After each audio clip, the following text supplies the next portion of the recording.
ప్రస్తుతం గజ్వేల్ నియోజకవర్గంలో బీఆర్ఎస్ ముఖ్య కార్యకర్తల భేటీలో మాజీ మంత్రి హరీష్ రావు మాట్లాడుతున్నారు. లైవ్ చూద్దాం.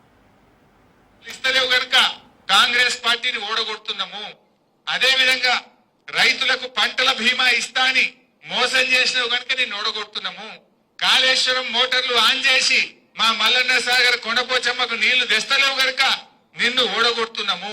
ఇవన్నీ విషయాలు మనం రైతులకు అర్థమైతే చెప్పాం.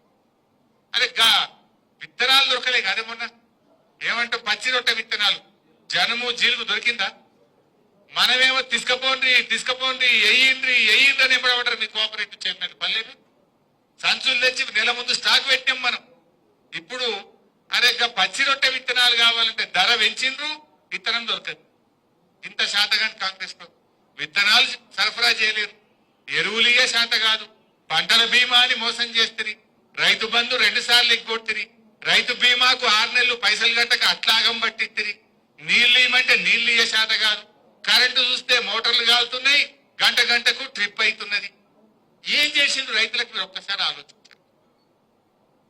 మనం ఉండగా ఎన్ని గోడౌన్లు కట్టి ప్రతి మండలానికి ఒక గోడౌన్ కట్టలే, ఎరువులు తెచ్చి స్టాక్ పెట్టలే.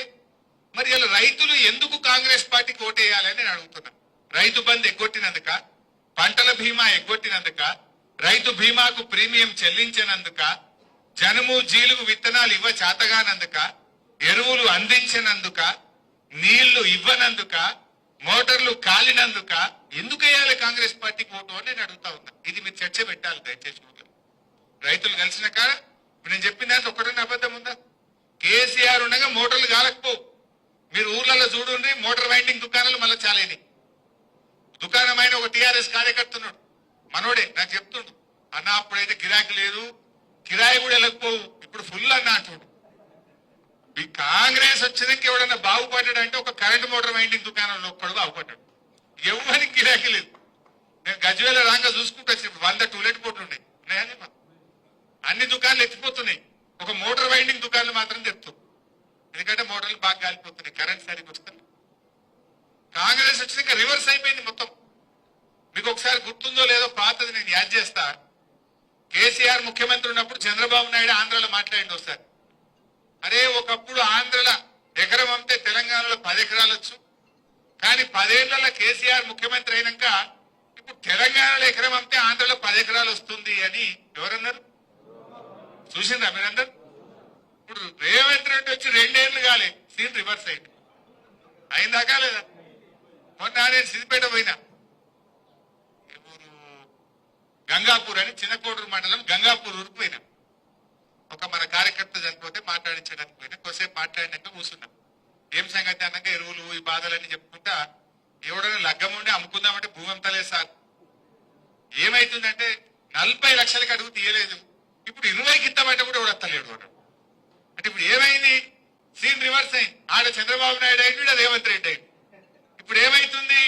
ఇప్పుడు మళ్ళా ఆంధ్రలో ఎకరం అంతా తెలంగాణలో 2 ఎకరాలు వస్తుంది. అయిందా లేదా? గజ్వేల్లో మీ అందరికి అనుభవమే ఉంటుంది. రేట్లు తగ్గినాయా పెరిగినాయా? ఎంత తగ్గినాయి? సగానికి సగమైంది. ఇంకా 2 ఏళ్ళు ఉంటే ఇంకేమవుతుందో. దోసాల్లో సగమైంది. ఈ రేవంత్ రెడ్డి ఇంకో ఏడాది 2 ఏళ్ళు ఉంటే ఇంకెంత తగ్గుతుంది?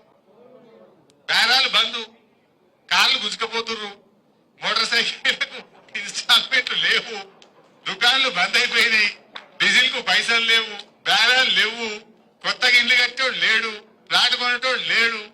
ఎవడన్నా అవసరం పడి భూమి అమ్ముకుందామంటే కొనే దిక్కు లేదు. నిజమేనా? ఇది రేవంత్ రెడ్డి పాలన పుణ్యం. ఎవరు తృప్తిగా ఉందను? ఎవరికి నువ్వు మేలు చేసినావు? సీన్ రివర్స్ అయిందా లేదా? అదే చంద్రబాబు నాయుడు ఆ రోజు ఏమన్నాడు? ఎకరం అమ్మితే తెలంగాణలో ఆంధ్రలో 10 ఎకరాలు వస్తుందని. ఇప్పుడు ఎందుకు 2 ఏళ్లలోనే ఎందుకు ఆగమైపోయింది తెలంగాణ? 2 ఏళ్లలోనే ఎందుకు రివర్స్ అయింది తెలంగాణ? పాలన చేతగాక దిక్కుమాలిన మాటలు, దిక్కుమాలిన అక్రమ కేసులు, ఆగమాగం చేస్తే గిట్ల అయిపోతుంది. అంటే నాయకుడు కేసీఆర్ అంటే ఎట్లా ఉండో ఇలా ప్రజలకు అర్థమవుతుంది. అందుకే ప్రతి ఒక్కరు కోరుకుంటున్నారు మళ్ళీ కేసీఆర్ ముఖ్యమంత్రి కావాలని కోరుకుంటున్నారు. ఇవన్నీ విషయాలు మీకు తెలియనియం కావు. పిల్లల్ని ఎట్లా మోసం చేసిండు, రైతుల్ని ఎట్లా మోసం చేసిండు. మహిళల విషయంలో మీకు బాగా తెలుసు, ఏదంటే బస్సు ఇచ్చిన అంటాడు. ఆ బస్సులో కూర్చుందామంటే కాలు పెడదామంటే జాగలేదు. బస్సుల సంఖ్య తగ్గినాయి బాగా. మహిళలకు ఎన్ని మాటలు చెప్పిండ్రు? ప్రతి మహిళకు నెలకు 2500 రూపాయలు ఇస్తా అన్నాడా లేదా?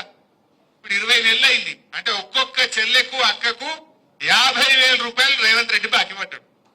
ఓటు అడగాలి ఎవడన్నా కాంగ్రెస్ వాడు పంచాయతీరాజ్ ఎలక్షన్ లా అంటే 50,000 ఆడ వ్యక్తికని అడుగుమని చెప్పాలి కాదా.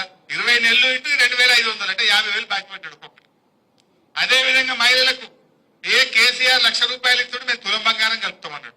బంగారం 1,00,000 అవుతుంది, 1,00,000కు 1,00,000 2 లక్షలు ఇవ్వాలి వద్దా, ఇచ్చిండా? తులం బంగారం పత్తా లేకుండా వీకి. మూడో ముచ్చట ఆడపిల్లలకు స్కూటీ ఇస్తా అన్నాడు, వచ్చిందా? లేదు. నాలుగో ముచ్చట దవాఖాన పోతే కేసీఆర్ కిట్ ఇచ్చి కడుపు నిండి అన్నం పెట్టి ఇంటికాడ దించాడు, ఉందా కిట్? ఇప్పుడు అది బంద్ అయిపోయింది. ఇట్లా ఏ విషయం చూసినా మహిళలకు వడ్డీ లేని రుణాల గురించి ఏదో బాగా మాట్లాడుతున్నారు, మీకు విషయం ఐడియా ఉండాలి. 1,00,000 కోట్ల వడ్డీ లేని రుణం ఇస్తా అన్నాడు.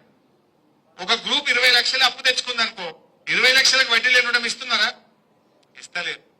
5 లక్షలకే పరిమితం చేశారు. అది పాత ముచ్చింది, నేనే కేసీఆర్ ఇచ్చిందేనే, కొత్తగా ఇచ్చేది. కేసీఆర్ ఉన్నప్పుడు కూడా 5 లక్షల వరకు వడ్డీ లేని రుణం ఉన్నది. మనం ఉన్నప్పుడు కూడా ఒక్కొక్క గ్రూప్ 20 లక్షలు 30 లక్షల లోన్లు ఇచ్చినాము. కొత్తగా కాంగ్రెస్ చేసిందేమీ లేదు. నిజంగా నువ్వు 1,00,000 కోట్ల వడ్డీ లేని రుణం అంటే ఆ గ్రూప్ 20 లక్షల లోన్ తీసుకుంటే 20 లక్షలకు వడ్డీ లేని రుణం ఇవ్వాలి, 30 లక్షలు తీసుకుంటే 30 లక్షలకు వడ్డీ లేని రుణం ఇవ్వాలి. కానీ వాళ్ళు ఇస్తున్నది గదే 5 లక్షలకు.